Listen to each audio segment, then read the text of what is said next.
1974년 8월 15일 문세광이 박정희를 저격하다 유경수만 죽었다. 그런데 유경수를 죽게 한 총알이 실제 문세광이 쏜 게 아니라 당시 경호실장 박종규가 소지한 총의 오발탄인 것이 밝혀졌다. 그렇다면 문세광은 어떤 인물인가? 제1교포 2세로 오사카에서 한청 활동가였다. 한청은 민단 내 청년들 중 반독재 민주화, 반박정희 세력으로 시위돼 맨 앞에 항상 나설 정도로 유명해서 한국영사관에 파견된 중앙정보부 요원들이 이름과 얼굴 등 신상을 다 파악하고 1등급으로 요주의하고 있던 인물이다.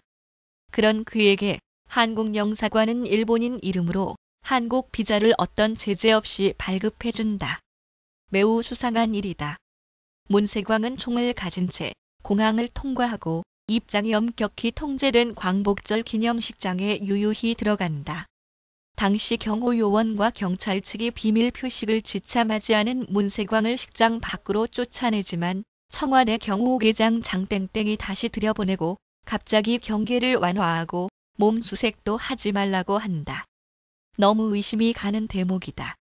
중앙정보부는 저격 사건을 조장했던지 기획했든지 둘 중 하나이다. 또 저격 사건이 일어난 시각, 중앙정보부원들이 문세광이 묵었던 조선 호텔룸을 압수해서 물건을 전부 내갔다.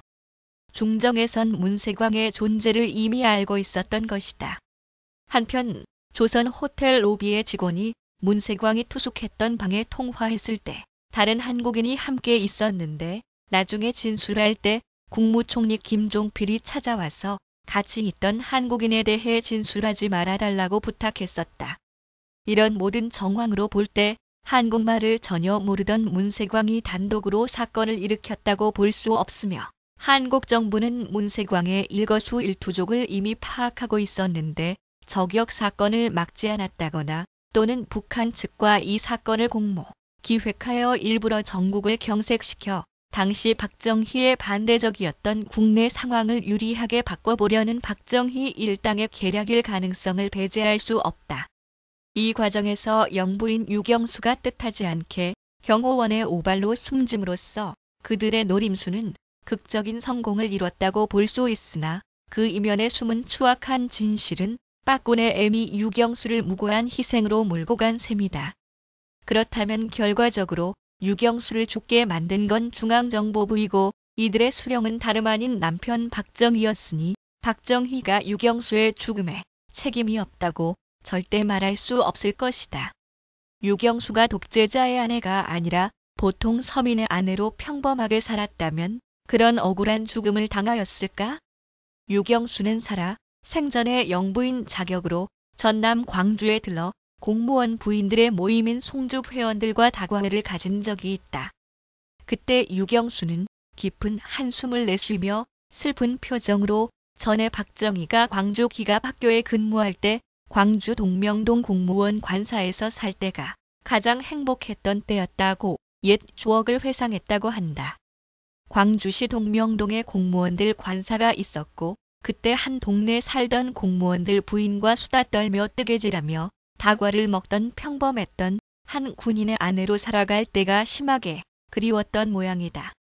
왜냐면 유경수는 박정희의 권유 또는 강요에 의해 전국을 돌며 박정희의 얼굴 마담을 하던 때였고 그럴 때마다 힘겹게 살아가는 민초들의 애환을 느끼고 박정희에 대한 원망과 원성을 직접 듣기가 정말 괴로운 일이었을 것이다.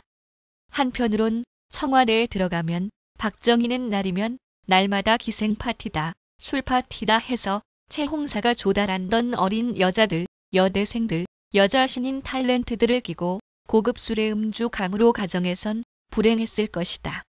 또한 문세광을 지시한 게 북한이었다면 그 수괴는 당시 대남 총책이었던 김정일이었을 텐데 빠꾸네가 이런 불쌍한 어미 유경수를 죽게 한 김정일을 만나서 희희낙낙 환담을 나눴다면 그 행동이 과연 얼마나 불효이고 어떻게 좋은 평가를 받을 수 있겠는가.